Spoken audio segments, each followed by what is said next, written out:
दोस्तों, आपको याद है रामायण की वो पात्र शूर्पणखा जिन्हें श्री लक्ष्मण जी ने उनका नाक काट दिया था। वो शूर्पणखा रामायण के बाद भी जिंदा थी क्योंकि उसे सिर्फ नाक और कान काटकर छोड़ दिया गया था।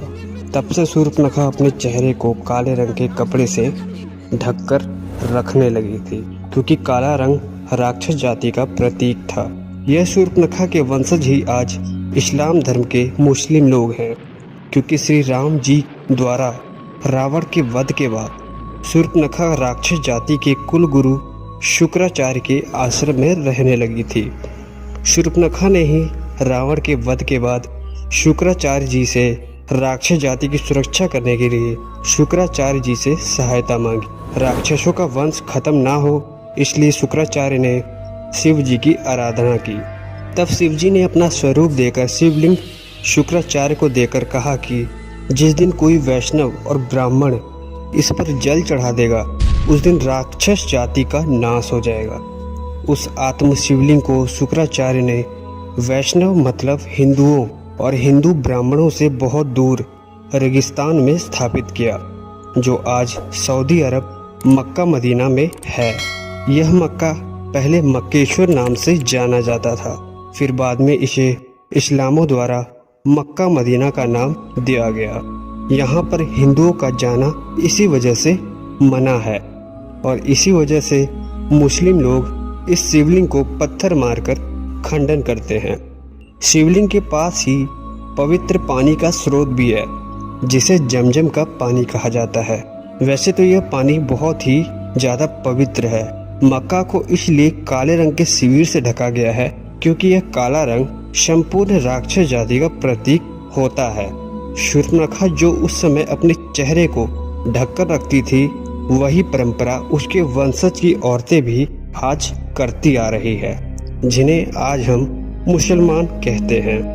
मुसलमानों का शुक्रवार के दिन जुम्मा भी शुक्राचार्य के नाम के अक्षरों को लेकर मनाया जाता है, जो कि यह बहुत ही चर्चित है। आइए अब जानते हैं इस्लाम कैसे पैदा हुआ। असल में इस्लाम कोई धर्म नहीं है, यह एक मजहब है और दिनचर्या है। मजहब का मतलब होता है अपने कबीले के ग्रोह को बढ़ाना। यह बात सब जानते हैं। हजरत मोहम्मद अरबी वासी है। अरब देशों में सिर्फ रेगिस्तान पाया जाता है, वहाँ पेड़ पौधे नहीं है, इसलिए वहाँ मरने के बाद जलाने के लिए लकड़ियाँ ना मिलने के कारण जमीन में ही दफन कर दिया जाता था। रेगिस्तान में हरियाली नहीं होती थी। ऐसे में रेगिस्तान में हरा चटक रंग देखकर अरबी लोग दूर से ही चले आते थे, जो कि एक अट्रैक्शन का काम करता था। हरियाली से स्नेह होने के कारण ही हरा रंग उनके धर्म का प्रतीक धीरे धीरे बन गया। अरब देशों में काफी गर्मी और तेज धूप में सफर करते थे, जिससे उन्होंने धूप से बचने के लिए अपने सिर को ढकना शुरू कर दिया। इसलिए वे अपने सिर को एक सफेद टोपी या कपड़े से ढकने लगे, जो परंपरा आज भी मुस्लिम लोगों के ट्रेंड में है। सफेद रंग सूरज की किरणों को अवशोषित नहीं कर पाती थी, अतः उन्होंने सफेद रंग की सलवार कमीज और एक लंबे गाउन टाइप का पहनना शुरू कर दिया ताकि ज्यादा गर्मी न लगे। अब रेगिस्तान में ना तो खेत थे, ना कोई अनाज और ना ही पेड़ पौधे और ना ही फल, इसलिए वहाँ के लोग जानवरों को काट कर खाने लगे और जिसे कुर्बानी का नाम दिया गया। और यही कुर्बानी पर्व को मुस्लिम धर्म में मुसलमान लोग चाव से मनाने लगे और यह पर्व धीरे धीरे फैल गया।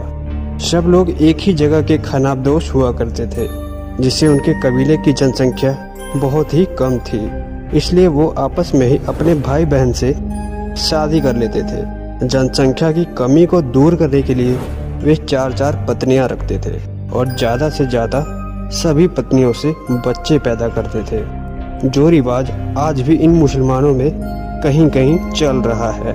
खानाबदोश के कबीले क्योंकि वे एक जगह नहीं रहते थे, वे एक जगह से दूसरे जगह अपना रहन बसेरा करते थे और बहुत कम बर्तन रखते थे, जिसे वे एक थाली में 5-5 लोग खाया करते थे। एक जगह से दूसरे जगह पर पानी की कमी के कारण उन्हें पानी के लिए दूर दूर तक घूमना पड़ता था और उसका ठिकाना ढूंढना पड़ता था, जिससे इन कारणों से ही तेजी से इस्लाम पूरे विश्व में फैल गया। इसलिए इस्लाम एक धर्म नहीं, एक कबीला है जिसे लोगों ने आपसी रहन सहन, दिनचर्या को देखते हुए इस्लाम धर्म का नाम दिया।